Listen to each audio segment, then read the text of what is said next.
17 जनवरी 2026 रात के ठीक 2:17 तेहरान के ऊपर आसमान असामान्य रूप से शांत था। ठंडी हवा के बीच शहर की रोशनी किसी अजीब बेचैनी को छुपाने की कोशिश कर रही थी। उसी क्षण हजारों किलोमीटर दूर वाशिंगटन डीसी के एक सुरक्षित कमरे में बैठा डोनाल्ड ट्रंप अपनी टीम के साथ एक ऐसे फैसले पर मोहर लगाने वाला था जो आने वाले कई वर्षों तक दुनिया के नक्शे को बदल सकता था। ये कोई साधारण सैन्य आदेश नहीं था, बल्कि एक ऐसा संकेत था जो छुपे हुए युद्ध को खुले संघर्ष में बदलने वाला था। तेहरान की सड़कों पर उस रात सब कुछ सामान्य दिख रहा था, लेकिन परछाइयों में कुछ और ही चल रहा था। ईरान के सर्वोच्च नेता अली खामेनेई को पहले ही उन खुफिया संकेतों की जानकारी मिल चुकी थी जो आने वाले तूफान की ओर इशारा कर रहे थे।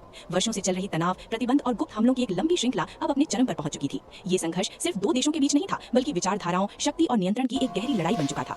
इस कहानी की जड़ें कई साल पीछे जाती हैं, जब 3 जनवरी 2020 की सुबह बगदाद एयरपोर्ट के पास एक सटीक ड्रोन हमले ने ईरान के सबसे ताकतवर सैन्य जगहों में से एक कासिम सुलेमानी को समाप्त कर दिया था।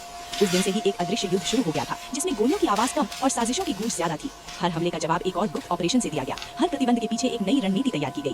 2026 तक आते आते ये छुपा हुआ संघर्ष इतना गहरा हो चुका था कि अब इसे छुपाना संभव नहीं था। फारस की खाड़ी में अमेरिकी युद्धपोतों की संख्या अचानक बढ़ गई थी और ईरान के मिसाइल ठिकानों पर असामान्य गतिविधियां देखी जा रही थी। दुनिया के बड़े देश इस स्थिति को दूर से देख रहे थे, लेकिन कोई भी खुलकर इसमें कूदने की हिम्मत नहीं कर पा रहा था। हर किसी को पता था कि ये सिर्फ एक क्षेत्रीय संघर्ष नहीं रहेगा, बल्कि एक वैश्विक संकट बन सकता है।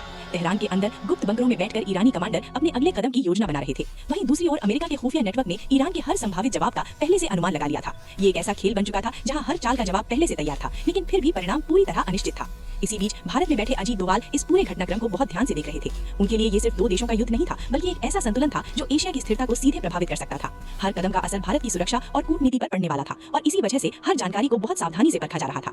17 जनवरी की उस रात जब पहला गुप्त हमला शुरू हुआ, तो दुनिया को इसका अंदाजा तक नहीं हुआ। किसी भी न्यूज चैनल ने इसे ब्रेकिंग न्यूज नहीं बनाया, लेकिन उस हमले ने एक नई शुरुआत कर दी थी।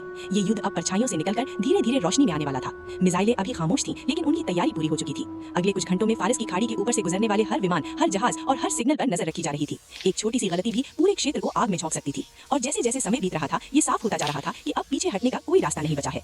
दुनिया के लिए ये सिर्फ खबरों का एक हिस्सा हो सकता था, लेकिन उन लोगों के लिए जो इस युद्ध के केंद्र में थे, ये हर पल मौत के साए के साथ जीने जैसा था। हर निर्णय, हर आदेश और हर प्रतिक्रिया एक नई दिशा तय कर रही थी। और इस सब के बीच एक सवाल लगातार गूंज रहा था: क्या ये युद्ध यहीं रुकेगा या फिर ये पूरी दुनिया को अपनी चपेट में ले लेगा?